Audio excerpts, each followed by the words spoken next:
తులవారికి గనక చూసుకుంటే శని 6వ స్థానంలో ఉన్నాడు. రాహు యొక్క ఎనర్జీస్తో 6వ స్థానంలో ఉన్నాడు.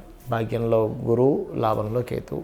మిగతా ప్లానెట్స్ చిన్న చిన్న ప్లానెట్స్ మారుతూ ఉంటాయి. ఎందుకంటే ఈ శని సంవత్సరాల పాటు అక్కడ ఉంటాడు కాబట్టి. మీకు మరి ఎటువంటి ఫలితాలు జరగనున్నాయి, ఏ విషయాల పట్ల మీరు జాగ్రత్త తీసుకోవాలి అనేటువంటి అంశాలు చెప్తుంది నేనైనప్పటికీ కూడా చెప్పిస్తుంది సాక్షాత్ లలిత అమ్మవారిగా భావిస్తూ. ప్రధానంగా ఇక్కడ ఏంటంటే మీకు 6లో ఉన్న శని కర్మకారకుడు. మనం చేసేటువంటి ప్రయత్నం ఏదైతే ఉంటుందో ఆ ప్రయత్నానికి తగ్గట్టుగా పోటీ పరీక్షల్లో రాణించడము, శత్రువుపై జయాన్ని ఇస్తాడు, అందులో ఎటువంటి డౌట్ లేదు. కాకపోతే ఇక్కడ 9వ స్థానంలో గురువు ఉండి, మంచివాడే కదండి గురువు అంటే మంచివాడు, అందులో ఎటువంటి సందేహం లేదు 9వ స్థానంలో. కానీ ఈ లగ్నానికి పాపి శని కుజుల యొక్క ఎనర్జీస్తో 9లో ఉన్నాడు కాబట్టి బ్యాంకింగ్ ట్రాన్సాక్షన్స్, పెద్ద మొత్తంలో ఎవరికైనా మనీ ట్రాన్స్ఫర్ చేయడము, తండ్రి గురువులతో అనవసరమైన ఆగ్రహానికి మనం ఇబ్బంది పడడం లాంటివి కూడా ఇస్తూ ఉంటాడు. అయితే ఈ సమయం 6లో శని ఉన్నప్పుడు ఇన్వెస్ట్మెంట్స్ చేయడానికి మీ జన్మజాతకంలో కూడా ఇప్పుడు ఒక మంచి పీరియడ్ నడుస్తుంది అన్నప్పుడు గోచారం సపోర్ట్ చేస్తుంది ఇన్వెస్ట్మెంట్స్కి. ఇప్పుడు మీ జన్మజాతకంలో చెక్ చేసుకోవాలి. ఏమంటే నేను పలానా ఆఫీస్ పెడుతున్నాను, పలానా షాప్ పెడుతున్నా, పలానా కన్స్ట్రక్షన్ స్టార్ట్ చేస్తున్నా, లేకపోతే ఇంకొకరితో కలిపి ఇన్వెస్ట్మెంట్ చేస్తున్నా. మీ పర్సనల్ చార్ట్ చెక్ చేసుకోవాలి ఎప్పుడు కూడా ఇన్వెస్ట్మెంట్స్ విషయంలో. గోచారం అయితే అనుకూలిస్తుంది, అందులో ఎటువంటి సందేహం లేదు. విదేశాలు వెళ్ళడానికి అనుకూలిస్తుంది, ఇన్వెస్ట్మెంట్స్కి అనుకూలిస్తుంది. అదేవిధంగా వివాహ జీవితం విషయం లేదని డిస్ప్యూట్స్ వచ్చినట్లయితే అవి సెట్ అవ్వడానికి కూడా అనుకూలిస్తుంది, అందులో ఎటువంటి సందేహం లేదు. తండ్రిగా రాస్తే ఏదైనా గతంలో ఇబ్బందిగా ఉందండి, కోర్టు వ్యవహారాల్లో ఉంది అన్నప్పుడు శత్రుస్థానంలో శని ఉన్నది, శత్రువుపై జయము, కాంపిటీషన్ మీద గెలవడం, కోర్టు కేసెస్లో గెలవడానికి అనుకూలిస్తుంది, ఇవ్వట్లేదని కాదు.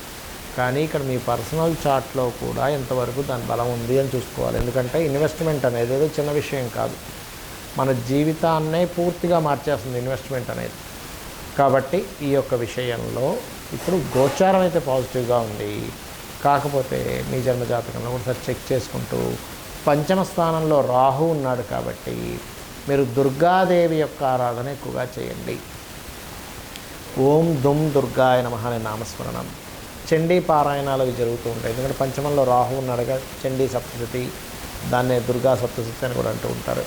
అవి చేస్తూ ఉన్నట్లయితే ఖచ్చితంగా బాగుంటుంది. ఇంకోటి లాభంలో కేతు ఉన్నందుకు మెడికల్ రంగాల్లో ఉండేటువంటి వారికి చక్కటి అనుకూలమైనటువంటి వాతావరణం లభిస్తుంది, అందులో ఎటువంటి సందేహము లేదు. చాలామంది నన్ను అడుగుతున్న ప్రశ్న ఏమిటంటే ఏలినాటి శని, అర్ధాష్టమ శని, అష్టమ శని లేదా శని మహర్దశ ఈ యొక్క సమయాల్లో ఎటువంటి జాగ్రత్తలు తీసుకోవాలని అడుగుతూ ఉన్నారు, ఎటువంటి పరిణామాలు ఉంటాయని అడుగుతున్నారు. గుర్తుపెట్టుకోండి, ఏలినాటి, అర్ధాష్టమ, అష్టమ శని ఈ 3 డిఫరెంట్. అదేవిధంగా శని మహర్దశ ఇస్ డిఫరెంట్. ఒకటే గుర్తుపెట్టుకోవాలి, శని మహర్దశ అనగానే, ఏలినాటి శని అనగానే ఫస్ట్ మీరు నెగిటివ్ ఫీలింగ్ తీసేయండి మైండ్లో నుంచి. ఎంతసేపు బ్యాడ్ జరుగుతుంది, నాకేదో నష్టం జరుగుతుంది, నేను నష్టపోతాను, చాలా ఇబ్బందులకు వెళ్ళిపోతాను, ఎందుకు పనికిరాను, ఇవన్నీ కూడా మనం మైండ్లో సెట్ చేసుకున్నటువంటి ఆలోచన విధానం వల్ల కూడా ఈ రకంగా అవుతూ ఉంటుంది. గుర్తుపెట్టుకోండి, అర్థమైందా మీకు? అలాగే మరొక విషయం ఏంటంటే ఇక్కడ ఈ శని యొక్క ప్రభావం ఏదైతే ఉంటుందో అతి ముఖ్యంగా ఏలినాటి శని నడుస్తుంది అనుకుందాం, 12వ స్థానంలో ఉంది, లేదా రాశిలో సంచరిస్తున్నాడు, లేదా మనకి ధనస్థానంలో సంచరిస్తున్నాడు. ఇప్పుడు ప్రజెంట్ మేషం వారికి 12లో సంచరిస్తున్నాడు. అంటే ఏంటి, మేషరాశి వారు ఇన్వెస్ట్మెంట్స్ విషయంలో చూసుకొని ఇన్వెస్ట్మెంట్ చేయాలి, ఇది ప్రధానంగా. ఇక మీనం వారికి రాశిలో సంచరిస్తున్నాడు. రాశిలో సంచరిస్తున్నాడంటే దాని అర్థం కొన్ని నిందలు పడవలసిన పరిస్థితి ఉంటుంది, ఎక్కువ స్ట్రెస్ ఉంటుంది. అంటే ఓవర్ స్ట్రెస్ అవ్వవలసి వస్తుంది, కొంత నిందలు పడవలసి వస్తుంది. ఇప్పుడు టైం అలా ఉంది అని చక్కగా మీరు దానికి సంబంధించిన నింద పడతామనుకునే విషయాల్లో జాగ్రత్తగా ఉండాలి. ఇంకొంతమందికి ఇప్పుడే స్టార్ట్ అవుద్ది ఏలినాటి శని, అదెవరికి అని చెప్పి తీసుకున్నట్లయితే అది ముఖ్యంగా తీసుకెళ్ళిపోండి అన్న ఫోన్, ఇక్కడ ఫోన్ తీసుకెళ్ళండి.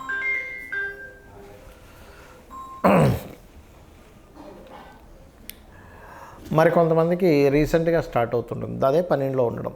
ఇంకొంతమందికి రాశి అని చెప్పుకున్నాం. ఇంకొంతమందికి ధనస్థానంలో ఉంటుంది. ధనస్థానంలో శని భగవానుడు ఉన్నాడు అంటే దాని అర్థం ధన విషయాల్లోని కుటుంబ సంబంధించిన విషయాలు. ఇది కుంభం వారికి ఉంది ప్రజెంట్. ధనస్థానాలు అంటే ఎండింగ్ స్టేజ్లో ఉంది. ఇంకో సంవత్సరంలో కుంభం వారికి అయిపోతుంది. అంటే ఎప్పుడైనా ధనస్థానంలో ఉన్నప్పుడు కుటుంబ ధన వ్యవహారాల విషయంలో డిస్టర్బెన్స్ వస్తాయి. ఆ సమయంలో ఆ యొక్క విషయాల్లో జాగ్రత్తగా ఉండాలి. ఇక అదేవిధంగా అర్ధాష్టమ శని అంటారు. అంటే చంద్రరాశి నుంచి 4వ స్థానంలో, అది ఇప్పుడు ప్రజెంట్ ధనస్సు వారికి నడుస్తుంది.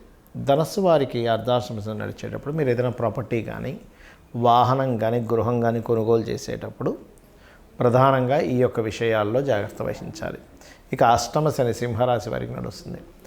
వాహనాల మీద వెళ్ళేటప్పుడు వీళ్ళు కూడా కొంత జాగ్రత్తగా ఉంటూ ఆల్ ఆఫ్ సడన్ చేంజెస్ అనేవి కొన్ని తీసేయాల్సిన పరిస్థితి, అమ్మేయాల్సిన పరిస్థితులు వస్తూ ఉంటాయి అష్టమ శని నడిచేటప్పుడు. అంటే దీని అర్థం ఏమిటి? మీరు ఏదైనా ఒక ప్రాపర్టీ అష్టమ శనికి ముందు జస్ట్ అప్పుడే తీసుకుని ఉంటే లేదా అష్టమ శనిలో తీసుకుని ఉంటే అది నిలబడదు. మరి ఇది యాజ్ ఇట్ ఈజ్ ఇలాగే ఉందంటే మీ మహాదశ కనుక బలంగా ఉందనుకోండి ఏమి ఇబ్బంది ఉండదు. మీ జన్మజాతకంలో ఉండే లగ్న బలము, మీ జన్మజాతకంలో నడుస్తున్నటువంటి మహాదశ బలము లేదా అంతర్దశ బలాలు కనుక బలంగా ఉంటే శని ప్రభావం పెద్దగా ఏమీ పడదు. శని అనేటువంటిది ఏంటంటే ఒక టీచర్ లాగా మనకి జీవితాన్ని నేర్పిస్తాడు అనేటువంటి ఆలోచన ఉండండి. అలాగే శని మహాదశ నడుస్తుంటుంది కొంతమందికి. మహాదశ నడిచేటప్పుడు పర్టికులర్గా ఏంటంటే మీకు ఆ శని భగవానుడు ఎలా ఉన్నాడో చూసుకోండి. అంటే అతను ఉచ్చ స్థానంలో ఉన్నాడా, నీచ స్థానంలో ఉన్నాడా, పాపగ్రహాలతో కలిసి ఉన్నాడా, పాపకత్తెరలో ఉన్నాడా, శుభగ్రహాలతో కలిసి ఉన్నాడా, శుభకత్తెరలో ఉన్నాడా, అతని రాసుల్లో అంటే శని యొక్క రాసుల్లో మకర కుంభ రాసుల్లో మరి ఏ గ్రహాల యొక్క సంబంధం కలిగి ఉంది, వీటన్నిటినీ తీసుకొని మనకి పరాశర మహర్షి చెప్పినట్టుగా ఆత్మ సంబంధినో ఏచ ఏ నిజధార్మిణ దశాంతర్దశాశ్వేవ దిశంతి స్వదశాఫలం అంటాడు. అంటే దశా ఫలితాలు అనేవి మహాదశ శని మహాదశ వచ్చింది 19 సంవత్సరాలు అమ్మో అనుకోకుండా ఇది ఏ ఫలితాలు ఇస్తుంది అనే దాని మీద మనం వర్క్ చేయాలి. ఇప్పుడు కూడా తత్సంబంధంగానే మనకి ధనయోగాలు ఉంటాయి, తత్సంబంధంగానే హెల్త్ ఇష్యూ ఉంటుంది, తత్సంబంధంగానే అవమానాలు కావచ్చు, కీర్తి కావచ్చు ఉంటుంది.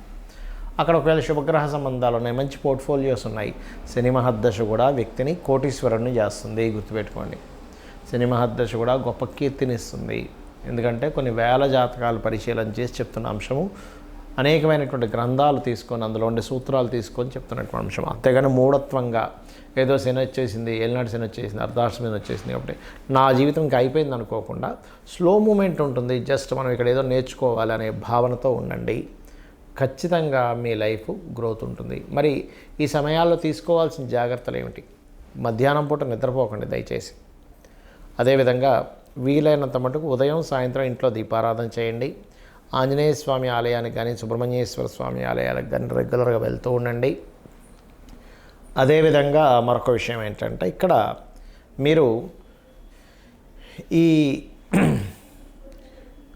ముఖ్యంగా ఎప్పుడైనా సరే మీకు దగ్గరలో ఉండేటువంటి ఓల్డేజ్ హోమ్స్ కానీ లేకపోతే మీ ఇంట్లో పెద్దవాళ్ళు ఉంటారు, తాతయ్యలు, నానమ్మలు, అమ్మమ్మలు, ఇలాంటి వారికి మీరు ఏదైనా సేవ చేయడము, కార్మికులకి, కర్షకులకి మీరు ఏదైనా సరే ఇవ్వడం, అంటే వాళ్ళ పిల్లల గురించి కానీ వాళ్ళకి ఏదైనా ఒక సహాయం చేయడం చేస్తూ ఉండండి. కార్మికులకి, కర్షకులకి శని కారకుడు అంటూ ఉంటారు. అదేవిధంగా లలితా సహస్రనామాల్లో ఓం అనాకలిత సాదృశ్య చుబుకశ్రీ విరాజితాయే నమః అని మంత్రం చేయండి. నువ్వుల నూనెని శివాలయాల్లో కానీ ఆంజనేయ స్వామి ఆలయాల్లో కానీ వాడుకోవడానికని ఇవ్వండి. గోవులకి బెల్లం తినిపించండి. మధ్యాహ్నం పూట పొరపాటును కూడా యువకులు నిద్రపోకండి. అన్ని విధాలా మీకు శని యొక్క అనుగ్రహం కలుగుతుంది. శ్రీమాత్రే నమః.